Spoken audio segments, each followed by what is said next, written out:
وسلم على سيدنا محمد الفاتح لما أغلق والخاتم لما سبق ناصر الحق بالحق والهادي إلى صراطك المستقيم وعلى آله وأصحابه حق قدره ومقداره العظيم. سبحانك لا علم لنا إلا ما علمتنا إنك أنت العليم الحكيم ولا حول ولا قوة إلا بالله العلي العظيم. رب اشرح لي صدري ويسر لي أمري واحلل عقدة من lisani yafqahu qawli amma ba'd. Pada kesempatan yang lalu kita sudah membahas tentang beberapa hal terkait dengan rukhsah ya. Rukhsah itu artinya keringanan. Nah, salah satu yang menyebabkan terjadinya keringanan itu adalah safar. Kalau kita melaksanakan perjalanan, maka mendapatkan rukhsah, keringanan. Bentuk keringanannya apa itu? Jadi kalau kita melakukan perjalanan, itu kan dapat rukhsah tuh. Kira-kira bentuk rukhsahnya apa tuh yang kita pelajari kemarin? Pertama, qasar.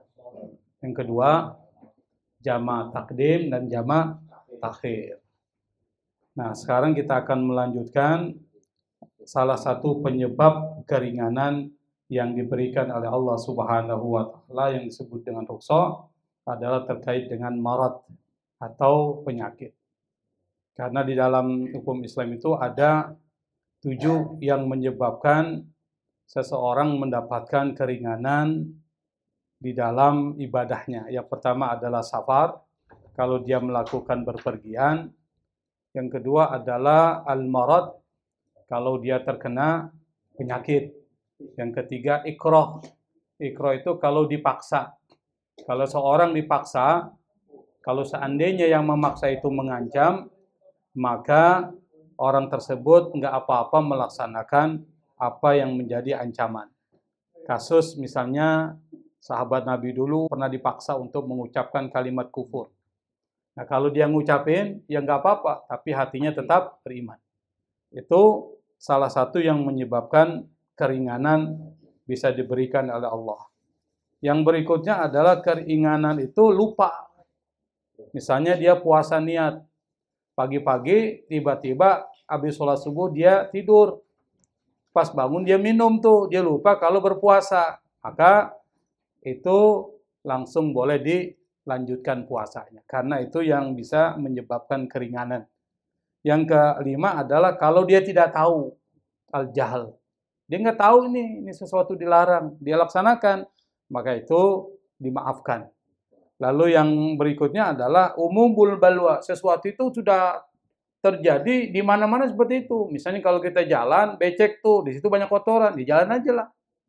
Karena kalau nggak lewat itu, lewat mana lagi? Maka namanya umumul balwa. Dan yang berikutnya adalah kalau ada kekurangan, an-naqas, al-qusur. Misalnya apa? Ya orang gila. Itu keringanan, kalau dia membunuh nggak dapat hukum qisas. Nggak dihukum. Kenapa? Karena akalnya terganggu. Atau anak kecil, akalnya belum sempurna. Kalau dia mencuri nggak boleh tangkap.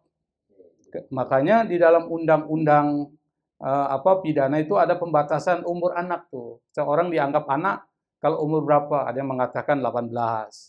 Ada yang mengatakan lebih, misalnya 17. Ada yang mengatakan seperti itu.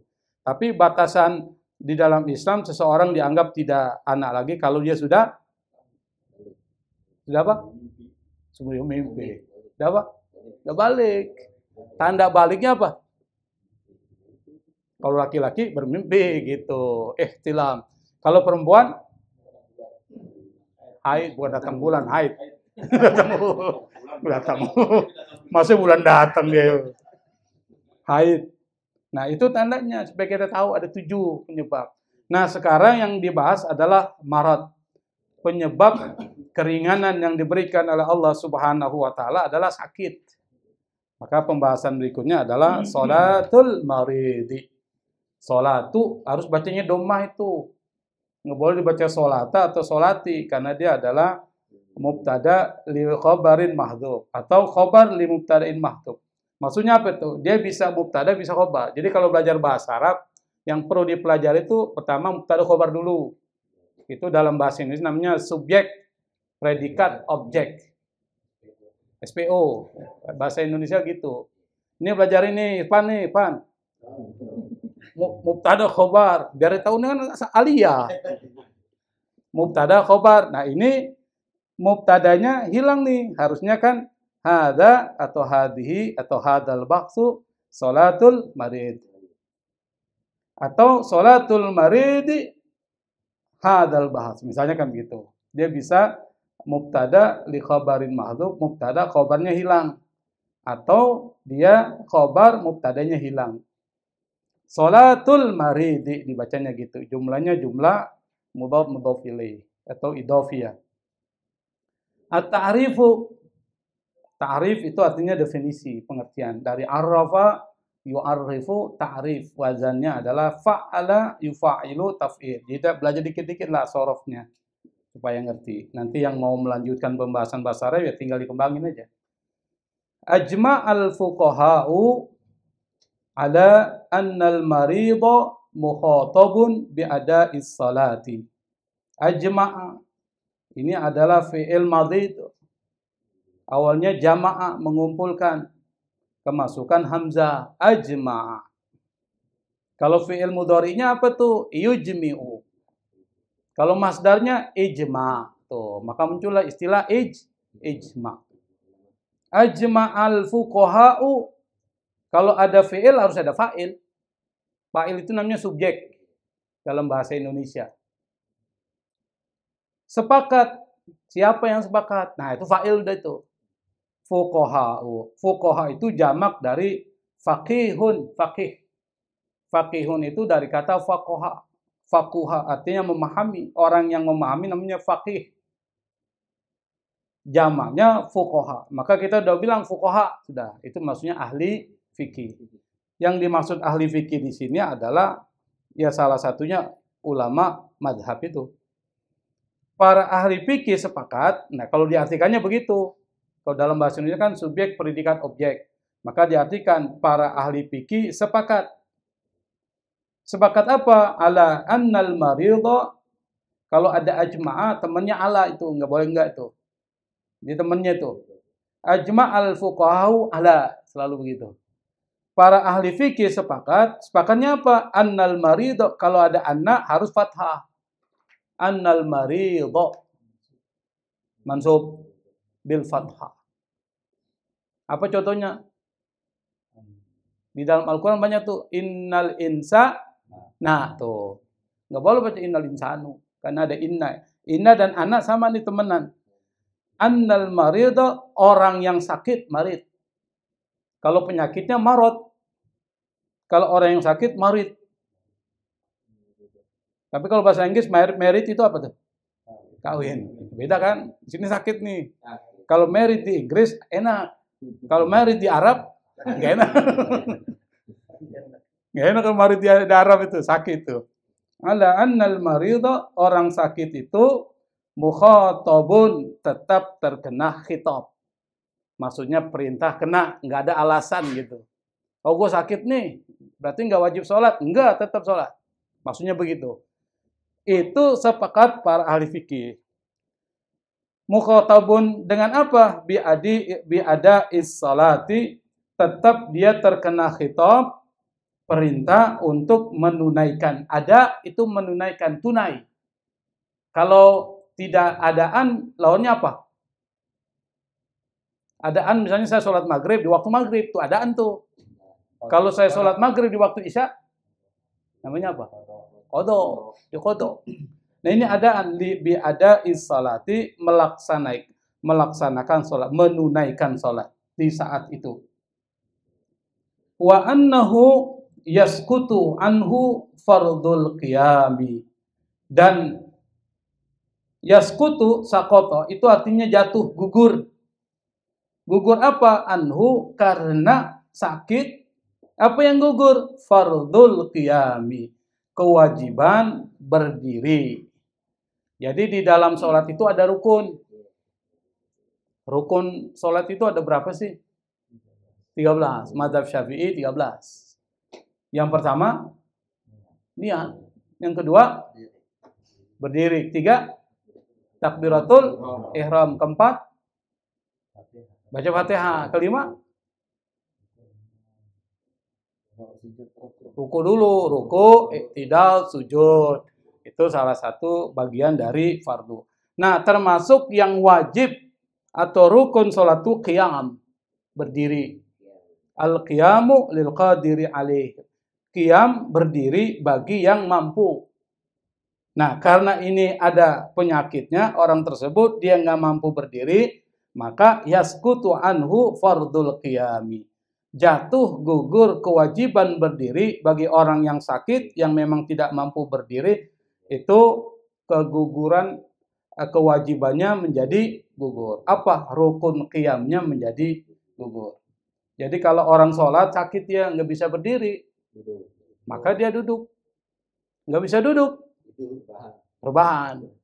Jangan tidur. Tidur itu maksudnya, kalau tidur itu udah nyenyak. Pulas ya. Rebahan, berbaring. Idza lam yastati'hu. Idza apabila lam, jika apabila tidak apa? Yastati'hu, tidak mampu. Hu-nya ini lari ke al-qiyam. Tidak mampu berdiri. Wa yusolli jalisan. Kalau dia nggak mampu berdiri, maka sholatnya itu dalam keadaan duduk. Itu satu. Jadi kewajiban berdirinya hilang karena dia sakit. Wa kadzalika, demikian juga yaskutu, sakoto yaskutu, jatuh atau gugur anhu, daripada orang itu karena penyakit apa? Fardur ruku'i was-sujud. Kewajiban atau rukun melaksanakan ruku dan rukun sujud idza lam yastati huma, apabila dia tidak mampu melakukan keduanya, maka disebut huma. Kalau yang pertama lam yastatiu, sekarang yastati huma, karena ada dua, ruku dan sujud, namanya musanna, dua. Au ahadahuma, atau salah satu dari keduanya, nggak bisa ruku, nggak bisa sujud. Wa yumi'u makanahuma, dan ketika dia tidak mampu berdiri, tidak mampu ruku, tidak mampu sujud, maka dia memberikan isyarat. Yumi'u, yumi itu memberi isyarat. Isyarat apa? Makanahuma, yaitu tempat-tempat ruku dan sujudnya. Misalnya saya nggak bisa ruku dan sujud, tapi bisanya berdiri doang. Kalau ruku sakit, sujud sakit. Saya sholat, Allahu Akbar, kan diri nih, diri kan. Kemudian pas ruku, dengan isyarat aja, ruku, isyarat doang. Kemudian mau sujud, isyarat aja. Karena nggak bisa ruku dan nggak bisa sujud, bisanya cuma diri. Itu maksudnya. Kalau dia nggak bisa berdiri, dia bisa ruku aja, bisa ruku, tapi nggak bisa sujud, maka nanti pada saat sujud dia memberi isyarat. Dia nggak bisa sujud, tapi bisanya, tapi nggak mungkin orang ruku doang begini kan? Sujudnya nggak bisa. Kecuali dia bisa duduk, tapi nggak bisa diri, nggak bisa ruku, nggak bisa sujud, itu bisa. Nah, pada saat ketika dia duduk, misalnya sholat duduk, maka pada saat ketika dia beruku nggak bisa, karena badannya nggak bisa begini ya, maka dia isyarat aja ruku, atau setelah ruku dia isyarat sujud. Isyarat aja. Isyarat itu ngelihat tempatnya.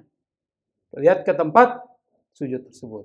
Nanti kita akan ulas ya. Kalau praktekin nanti harus ada volunteer lah. Ada yang relawan ya. Kan badan saya sakit juga praktekin ini. Ngilu-ngilu ini. Nah, sekarang kita lanjutkan. Ini banyak masalahnya di sini nanti. Fa idza lam yastati'is sholata qa'iman. Nah, ini baru masuk. Apabila dia tidak mampu melaksanakan sholat qa'iman dalam keadaan berdiri, sholat qa'idan, maka dia sholat dalam keadaan duduk, qa'id. Sama dengan jalis. Wa idza kana maraduhu salisal bauli, kalau penyakitnya itu adalah salisal bauli, artinya enggak mampu nahan kencing, beseran orangnya. Masalan contohnya, wa alima, dan dia tahu annahu law shalla qa'iman, kalau seandainya dia salat qa'iman dalam keadaan berdiri, nazala minhul baul, maka dia akan kencing, keluar kencingnya. Itu dia salatnya dalam keadaan duduk. Wa in shalla qa'idan, kalau seandainya dia salat dalam keadaan duduk, baqiya ala taharatihi fa innahu yusalli qa'idan, maka tetap dalam kesuciannya, maka dia salat dalam keadaan duduk. Wa yajibu itmamus salati bi ruku'in wa sujudin fi jami'i ma taqaddam, maka wajib menyempurnakan salatnya dengan melaksanakan ruku dan sujud pada semua yang sudah dijelaskan. Nah, nanti kita akan jelaskan sedikit ya tentang tata caranya di pembahasan berikutnya. Wa idza qadara ala ba'dil qiyam, kalau seandainya dia mampu hanya sebagian saja berdirinya, walau biqadri takbiratil ihram, meskipun sekedar mengucapkan takbiratul ihram, ta'ayyana alaihi ayyakuma bil qadril mustata', maka dia kewajibannya adalah berdiri sesuai dengan kadar kemampuan. Misalnya seperti contoh. Contohnya Haji Nur lah. Haji Nur kan kalau sholat berdiri tuh. Setelah itu dia langsung duduk. Begitu modelnya. Jadi Allahu Akbar. Sampai kiraat itu pas orang ruku dia nggak sanggup. Dia duduk. Kenapa? Karena dia berdiri hanya sebagian. Maka harus berdiri sebagiannya. Jangan langsung duduk. Kalau memang dia bisa berdiri, sebagian tidak bisa menyempurnakan, maka dia harus berdiri. Karena diri itu adalah rukun. Nah, pada saat ketika dia menyempurnakan dia nggak bisa, maka dia duduk. Terus sampai selesai dia duduk. Itu boleh. Jadi sebagian berdiri, sebagian dilaksanakan dengan duduk. Kenapa? Karena dia masih mampu berdiri di awal. Bisa dipahami kan? Jangan langsung duduk aja, kecuali sholat sunnah. Kalau sholat sunnah nggak apa-apa. Sholat tarawih saya malas berdiri, meskipun saya sehat, mampu berdiri. Saya sholat duduk, boleh nggak tuh? Boleh, sunnah, tapi pahalanya setengah. Kalau mau cari pahala yang full, ya harus berdiri. Tetapi kalau sholat wajib, itu rukun. Kalau rukunnya nggak terpenuhi, batal sholatnya. Bagaimana kalau dia nggak mampu sebagian? Maksudnya nggak mampu sebagian itu, dia masih mampu berdiri di awal, tapi berikutnya nggak mampu lagi. Maka semampu dia berdirinya. Tapi kalau dari awal dia tidak mampu berdiri, dia duduk aja langsung. Kalau dia nggak mampu duduk, dia berbaring. Nanti model berbaringnya kita akan jelaskan dalam perspektif 4 mazhab ini. Karena ada perbedaan fikih di sini. Kita lanjutkan dulu ya. Mana tadi? Summa yusalli min julusin ba'da dzalik. Kemudian setelah itu dia sholat dalam posisi duduk. Min julusin, min bukan artinya dari ya di sini. Min artinya fi julusin atau inda julusin atau fi halati julus. Karena kata min itu dalam bahasa Arab artinya banyak tuh. Min, harfu jar. Arti yang pertama apa? Artinya bisa sebagian. Wa minan nasi may yu'minu billah, sebagian orang. Min itu bisa artinya dari. Misalnya saya pergi safara min Jakarta ila Makkah. Dia pergi dari Jakarta ke Mekah, itu min. Tapi min bisa artinya menjelaskan, min bayan. Ra'aitu ma fiha minal manadir. Ra'aitu ma fil qaryati minal manadir. Saya lihat apa yang ada di desa itu dari pemandangan. Diartikan bukan begitu. Saya lihat pemandangan yang ada di dalam desa itu. Maka min tu minal qarya minal manadir, pemandangan itu menjelaskan ma, min bayan. Min bisa berarti seperti ini, fi julusin, min julusin, maksudnya fi julusin atau inda julus. Dalam keadaan duduk, summa yusalli min julusin ba'da dzalik. Maksudnya summa yusalli fi julusin ba'da dzalik. Itu bahasa Arab tuh, susahnya di situ. Kalau kita artikan semua min artinya dari, ya pesantren udah itu. Pesantren kan tuh, Ruri tahu tuh. Min semuanya dari. Dari. Padahal bukan itu. Karena kalau kita artikan dari, maka bingung artinya tuh.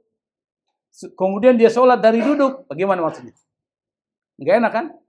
Summa yusalli min julus. Dan dia sholat dalam posisi berduduk atau duduk setelah dia mampu berdiri sebagian. Wassalatu min julusin, sholat dalam keadaan duduk itu takunu biduni istinadin ila syai'. Harus atau dalam keadaan tanpa bersandar. Duduknya duduk, jangan bersandar begini atau begini. Ada orang bersandar begini kan? Enggak, duduk, posisi duduk. Tidak boleh bersandar. Atau dia menggunakan sesuatu bersandar begini. Tapi dalam keadaan berduduk. Sama dengan sholat, berdiri itu nggak boleh bersandar. Nggak boleh duduk. Enak banget di belakang tembok kan ya begini. Enak banget kan? Begitu gak? Atau dia pegang tongkat berdiri. Jangan. Itu namanya biduni istinad. Tanpa pegangan berdiri. Makanya kalau dia nggak mampu berdiri, semampu dia. Kalau ternyata mampunya sebagian, setelah itu dia duduk, silakan. Atau dia nggak mampu sama sekali berdiri, langsung aja duduk. Kenapa susah amat sih? Kan memang ada hadisnya yang mengatakan bahwa kalau seandainya Anda tidak mampu berdiri, faqaidan. Kalau tidak mampu berduduk, fa'ala jambin. Yaitu dalam keadaan berbaring. Ala jambin. Makanya nanti para ulama beda. Apakah ala jambin itu berbaring menghadap begini nih? Misalnya kiblat sana, dia begini. Atau dia telentang. Ini nanti ada perbedaan pendapat. Nanti kita akan jelaskan. Wassalatu min julusin takunu biduni istinadin. Salat dalam keadaan duduk tanpa bersandar ila syai'in halal julusi mata qadara. Tanpa bersandar kepada sesuatu pada saat dia duduk mata qadara. Jika dia mampu. Mata qadara. Maksudnya kalau dia mampu. Tapi kalau dia nggak mampu bolehlah. Misalnya gitu. Kalau dia masih mampu duduk begini nih. Jangan bersandar. Tapi kalau dia nggak mampu berdiri begini karena tulangnya ini. Misalnya tulang belakangnya nggak mampu berdiri. Nggak mampu duduk tegak. Boleh dia bersandar. Fa'illam yaqdir alal julus. Meskipun dia tidak mampu, tapi ini belum selesai. Nah, kitab ini bikin kalimat yang nggak selesai kadang-kadang. Bikin pusing ini. Fa'illam yaqdir alal julus, seharusnya ada terusannya. Jika dia tidak mampu duduk, maksudnya apa setelah itu? Nggak ada di sini. Maksudnya kalau dia nggak mampu duduk, saya tafsirkan, dia berbaring. Begitu aja kan penafsirannya. Oke, nah kesimpulan dari pembahasan yang pertama di ta'rif itu maksudnya adalah Allah tidak memberikan kesulitan kepada Anda dalam sholat, tapi nggak boleh ditinggal. Sholat tetap dilaksanakan dalam keadaan apapun, meskipun Anda sakitnya payah sama sekali, tidak menggugurkan kewajiban sholat. Tetapi ada beberapa rukun yang mungkin bisa ditinggalin. Misalnya apa? Kalau nggak mampu berdiri, duduk. Kalau nggak mampu duduk, berbaring. Nanti sholatnya macam-macam itu. Nah, di sini dirincinya seperti itu. Nah, sekarang pertanyaannya adalah kaifa yajlisul musalli qa'iman? Kaifa bagaimana yajlisu duduk al-musalli orang yang sholat qa'iman? Duduknya itu gimana? Maksudnya seperti ini. Qala Malik wa Ahmad, berkata Imam Malik dan Imam Ahmad, yundabu, dibacanya yundabu ya, disunahkan. Boleh juga dibaca yandubu, sunnah gitu. Yundabu disunahkan liman yusalli qa'idan, bagi orang yang sholatnya dalam keadaan duduk, li ajzihi anil qiyam, karena dia tidak mampu berdiri, ayyakuna mutarabbi'an. Dalam keadaan mutarabbi. Mutarabbi kayak saya ini sekarang nih. Ini mutarabbi nih. Apa namanya ini kalau begini? Nah, itu bersila. Ayyakuna mutarabbi'an. Kata siapa itu? Imam Ahmad dan Malik. Jadi yang pertama, kata Imam Ahmad dan Imam Malik, atau Imam Malik dan Imam Ahmad, kalau berurutan Malik dan Ahmad dulu. Karena Malik lebih dulu. Jadi yang pertama itu adalah Imam Abu Hanifah, meninggal 150 Hijriah. Kemudian baru Imam Syafi'i lahir. 150 itu Imam Syafi'i lahir. Jadi Imam Syafi'i nggak ketemu Imam Abu Hanifah, tapi ketemu Imam Malik. Imam Malik itu setelah Imam Abu Hanifah, dia masih hidup satu masa dengan Abu Hanifah. Baru Imam Syafi'i lahir 150, meninggal 204. Yundabu liman yusalli qa'idan li ajzihi anil qiyami ayyakuna mutarabbi. Jadi duduk pertama modelnya mutarabbi. Mutarabbi duduknya bersila begini nih. Nanti kenapa alasannya bersila? Nanti ada alasannya.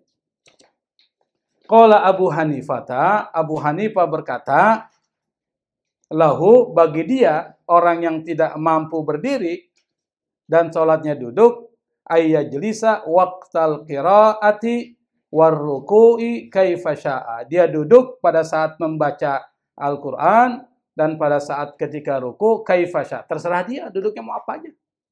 Dia mau bersila, dia yang mau duduknya iftirash, nanti iftirash kita jelaskan seperti apa, atau duduknya tawarruk. Tawarruk itu seperti tahiyat akhir. Jadi ada 3 duduk nih.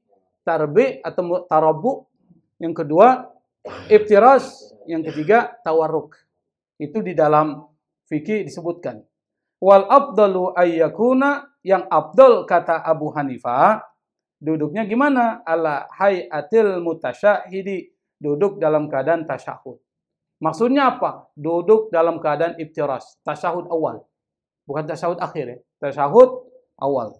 Wa illa, kalau dia nggak mampu duduk dalam keadaan tasyahud awal itu mutasyahid, apa? Ikhtaral aisara fi jami'il halat, dia memilih yang paling mudah. Yang mana yang paling mudah? Apakah bersila dalam keadaan tasyahud awal atau tasyahud akhir? Fi jamil hal, dalam semua keadaan. Itu kata Abu Hanifah. Bagaimana kata imam kita, Imam Syafi'i? Qala Syafi'i, idza shalla min julusin, kalau dia salat dalam keadaan duduk, fa innahu, maka disunahkan, yusannu lahu, kepada dia apa? Al-iftirash. Al-iftirash gimana? Nih, iftirash gini. Nih iftirash nih. Tuh. Iftirash. Kalau tawaruk gini. Ini tawaruk. Bisa dipahami ya? Kalau tarabu begini. Ini mutarabian, dalam keadaan bersila. Jadi 3 keadaan. Kata Malik dan Ahmad begini. Kata Imam Abu Hanifah, terserah ente. Mana yang enak? Tapi afdolnya dalam keadaan iftirash. Kata Imam Syafi'i sama nih. Tapi Abu Hanifah sama nih Imam Syafi'i afdolnya. Tetapi kata Imam Syafi'i, disunnahkan iftirash. Dalam keadaan apa? Dalam keadaan posisi seperti tasyahud awal. Tapi ada juga yang mengatakan duduknya dalam keadaan tawarruk. Siapa tuh yang tawarruk? Di dalam mazhab Syafi'i ada tawarruk. Tawarruk itu duduk tahiyat akhir. Siapa? Imam Al-Ghazali. Itu pendapatnya begitu. Imam Al-Ghazali ini ulama Syafi'i. Dan gurunya Imam Al-Ghazali siapa? Jadi gurunya Imam Al-Ghazali dengan Imam Al-Ghazali itu sama pendapatnya. Duduknya dalam keadaan tawarruk, yaitu tahiyat akhir. Siapa itu yang berpendapat itu? Siapa gurunya Imam Al-Ghazali? Yang kata gurunya Imam Al-Ghazali kepada Al-Ghazali, ya Ghazali, engkau sudah mengubur saya meskipun saya masih hidup. Siapa yang mengatakan demikian? Imam Al-Juwaini, yang menulis kitab apa tuh? Namanya disebut Imamul Haramain, imamnya 2 tanah suci, yaitu Imam Al-Juwaini. Kitabnya banyak, tapi dibilang, Anda telah menguburkan saya sementara saya masih hidup. Maksudnya apa? Ilmunya Al-Ghazali melebihi ilmunya Al-Juwaini. Padahal Al-Ghazali muridnya Imam Al-Juwaini. Di zaman dulu biasa itu. Murid mengungguli, bukan menggurui, mengungguli gurunya. Itu biasa itu di zaman-zaman dulu seperti itu. Nah, kenapa terjadi ikhtilaf? Ada yang mengatakan duduknya duduk bersila, ada yang mengatakan duduknya duduk iftirash seperti tasyahud awal, ada yang mengatakan duduknya harus duduk tawarruk. Apa? Bagi yang memakruhkan duduk dalam keadaan mutarabbi, duduk bersila, bagi orang yang mengatakan duduknya harus duduk iftirash.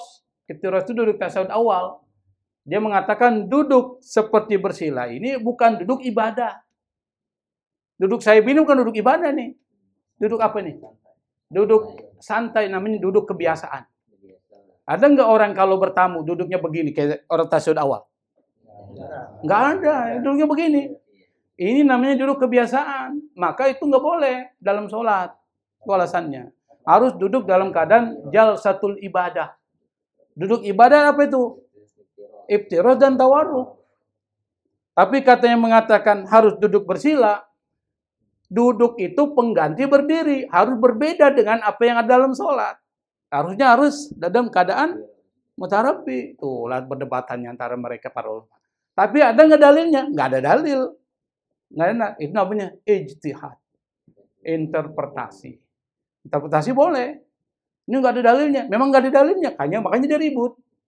Kalau ada dalilnya, nggak ribut. Sama kan. Tapi karena tidak ada dalilnya, maka terjadilah perbedaan pendapat. Kenapa? Tidak ada nas di dalam persoalan itu.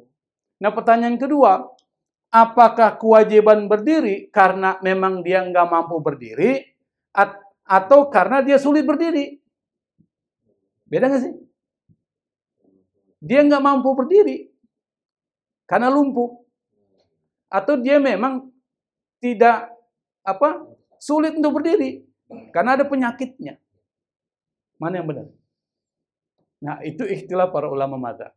Makanya kemudian di situ tidak ada nas yang mengatakan seperti itu. Maka muncullah pendapat-pendapat yang seperti tadi. Tetapi intinya ada 3. Yang pertama adalah mutarabbi atau tarabbu atau tarbi. Bahasa Arabnya ada 3 tuh. Bisa tarabbu, bisa tarbi. Kalau kita artikan duduk sila. Yang kedua adalah iftirash. Iftirash itu duduk dalam keadaan seperti duduknya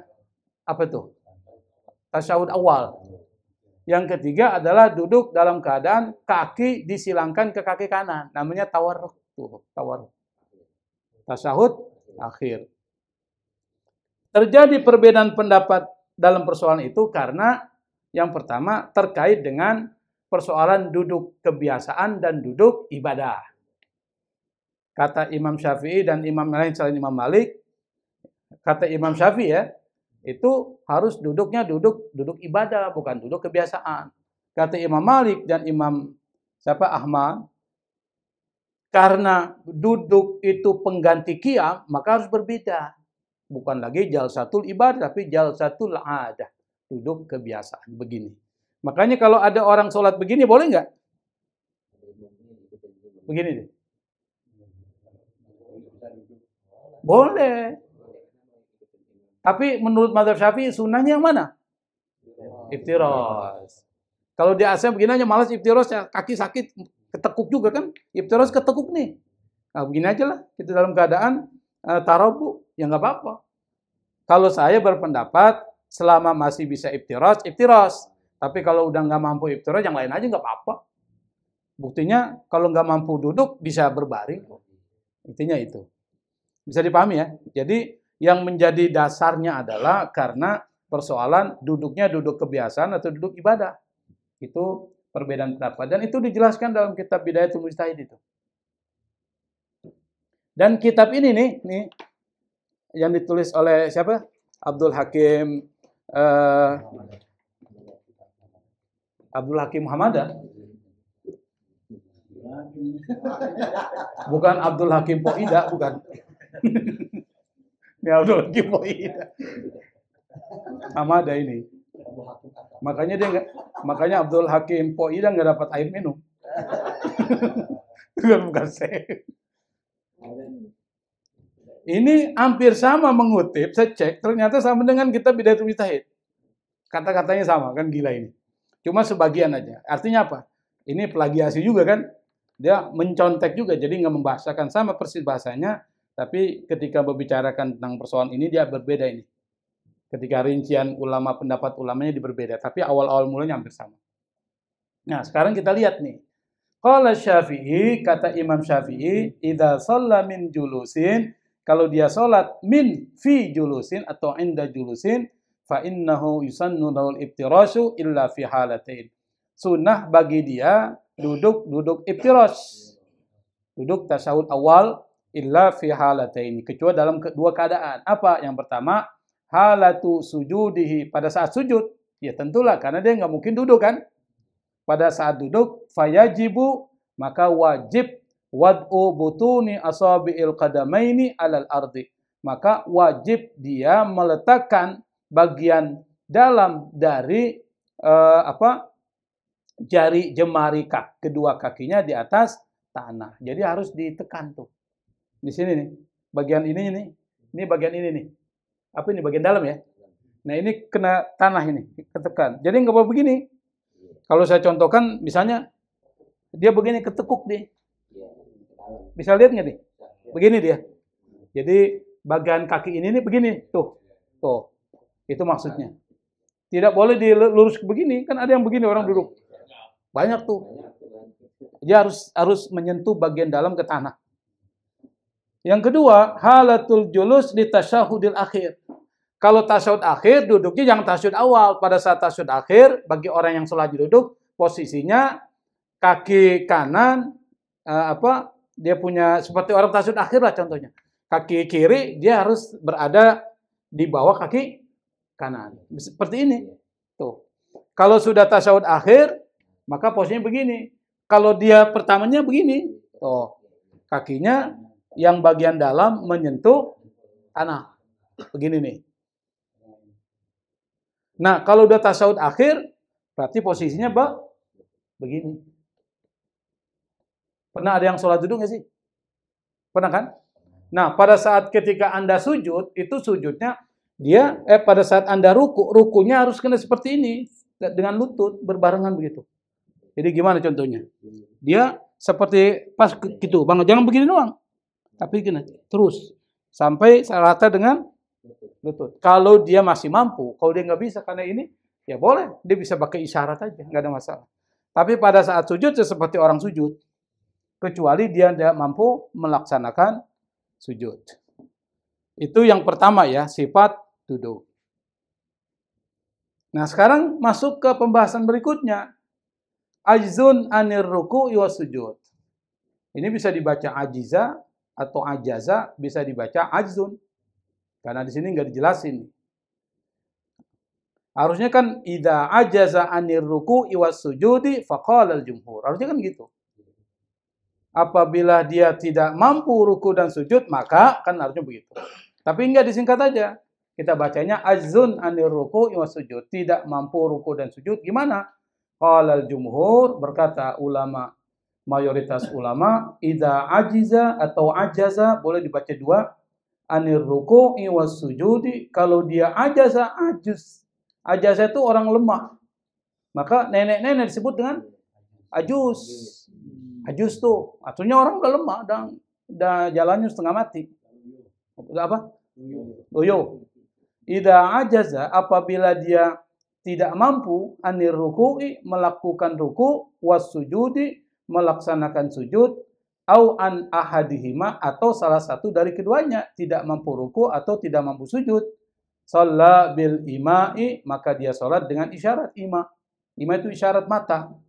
Ma'ajaza anhu, sesuatu yang dia tidak mampu melaksanakan. Kalau dia nggak mampu sujud, berarti isyaratnya adalah isyarat dalam sujud. Misalnya apa? Dia lihat tempat sujudnya.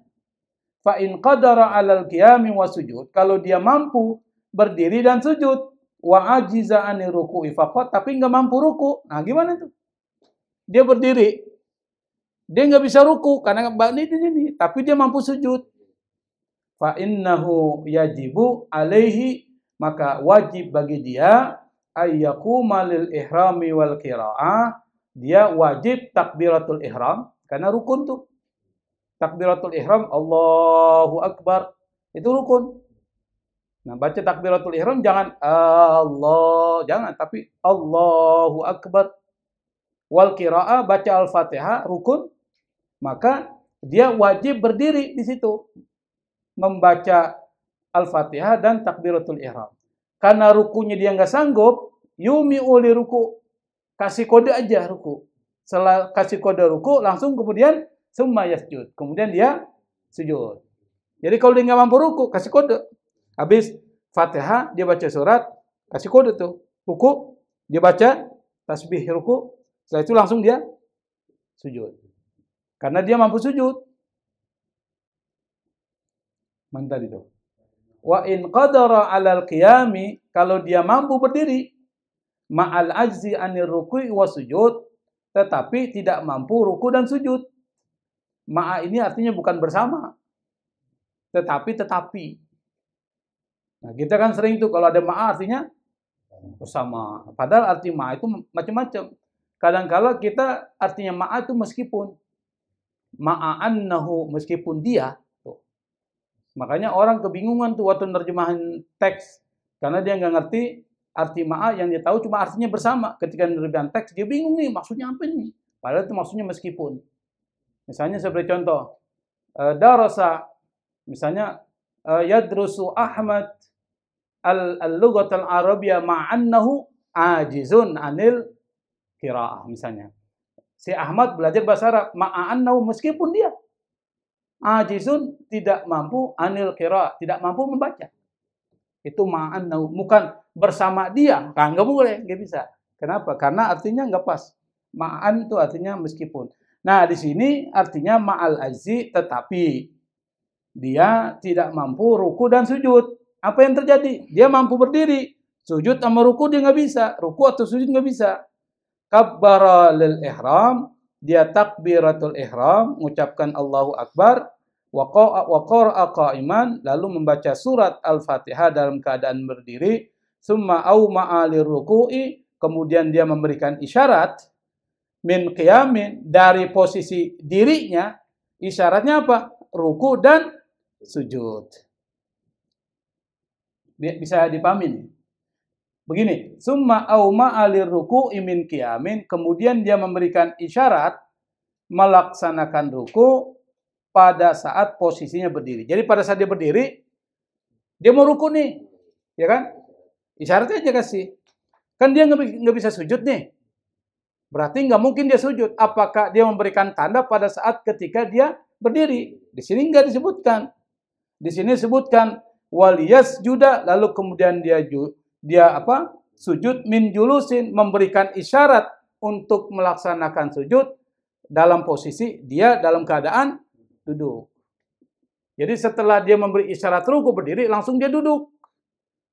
Baru pas duduk, dia mau sujud satu, sujud dua kan? Sujud pertama kasih isyarat. Kasih isyarat tuh. Dia isyarat sujud.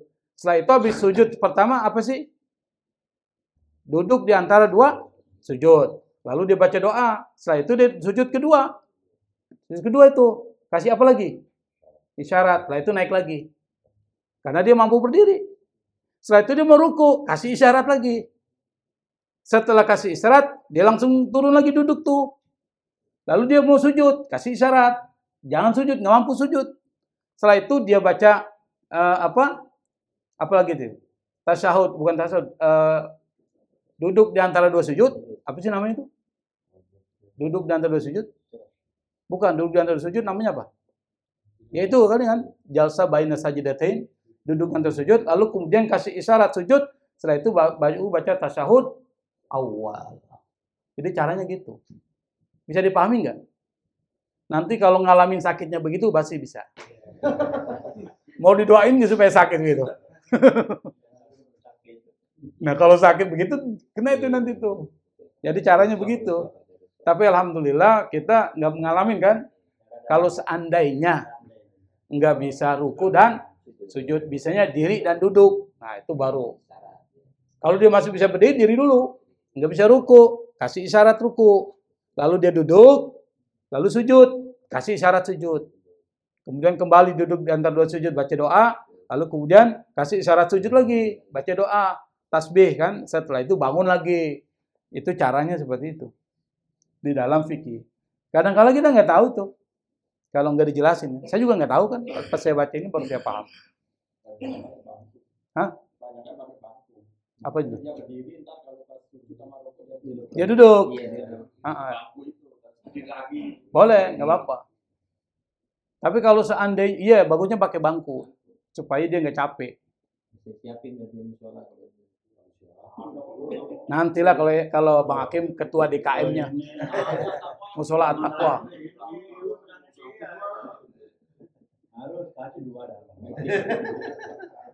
Itu di Masjidil Haram ada yang jual tuh. Sekarang di Informa banyak ya.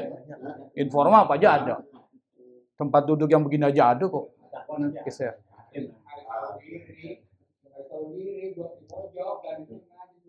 Iyalah, harus kalau yang begitu dia tahu udah masuk dia di tengah-tengah ganggu orang aja.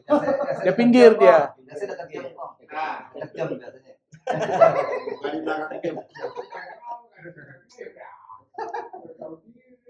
Atau kalau dia nggak tahu diri kasih tahu. Biasanya ada orang nggak tahu juga kan. Gini sebelah sini gitu. Kita lanjut ya. Wa qala Abu Hanifah, Imam Abu Hanifah berkata, ini berbeda dengan jumhur. Jadi yang berbeda cuma Abu Hanifah. Apa tuh? Al-ima' lirruku'i was-sujudi yasihu wa waqa'im. Kata Abu Hanifah, memberikan isyarat untuk ruku dan sujud pada saat dia berdiri nggak apa-apa. Ya beda kan? Kalau jumhur mengatakan diri untuk ruku, kasih isyarat. Setelah itu dia duduk untuk isyarat sujud dan sujud 1 dan sujud 2. Bedanya di mana tuh? Duduk dulu. Kalau Abu Hanifah, meskipun dalam keadaan berdiri, dia kasih isyarat ruku dan sujud boleh dalam keadaan berdiri. Itu maksud dari perkataan ini nih.